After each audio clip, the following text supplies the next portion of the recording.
രാജ്യത്ത് CPM-ന്റെ ഏറ്റവും ശക്തിയുള്ള ഘടകം കണ്ണൂരാണ്.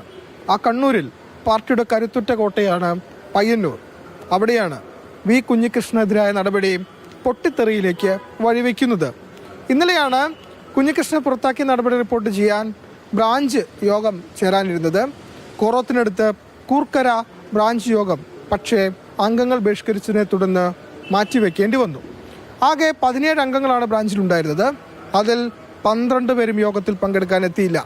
വി കുഞ്ഞികൃഷ്ണനെതിരായ നടപടി അംഗീകരിക്കാൻ കഴിയില്ലെന്നാണ് ബ്രാഞ്ച് അംഗങ്ങളിൽ ഭൂരിഭാഗം പേരുടെയും നിലപാട്. ഇതൊരു ഒറ്റപ്പെട്ട സംഭവമല്ല. നേരത്തെ കുഞ്ഞികൃഷ്ണനെ പുറത്താക്കിയ കാര്യം റിപ്പോർട്ട് ചെയ്യാൻ ലോക്കൽ കമ്മിറ്റി ചേർന്നിരുന്നു. പയ്യന്നൂർ ഏരിയയിൽ ആകെയുള്ളത് 12 ലോക്കൽ കമ്മിറ്റികളാണ്. ഇതിൽ 10 ലോക്കൽ കമ്മിറ്റികളും കുഞ്ഞികൃഷ്ണൻ അനുകൂലമായ വികാരമാണ് പങ്കുവച്ചത്. കുഞ്ഞികൃഷ്ണൻ ഈ വിവരം പുറത്തു പറഞ്ഞതിനെ അംഗീകരിക്കുന്നില്ലെങ്കിലും അദ്ദേഹം ഉയർത്തിയ ഫണ്ട് തട്ടിപ്പ് വിവാദം തള്ളാൻ ലോക്കൽ കമ്മിറ്റികൾ തയ്യാറല്ല. പരസ്യ പ്രതികരണത്തിന് പാർട്ടി അംഗങ്ങൾ തയ്യാറല്ലെങ്കിലും പാർട്ടിക്കുള്ളിൽ വലിയ അമർഷമാണ് കുഞ്ഞികൃഷ്ണനെ പുറത്താക്കിയതുമായി ബന്ധപ്പെട്ട് ഉയരുന്നത്.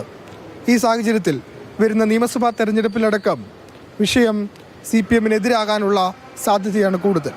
കണ്ണൂരിൽ നിന്നും ഫെലിക്സ്, മാതൃഭൂമി ന്യൂസ്.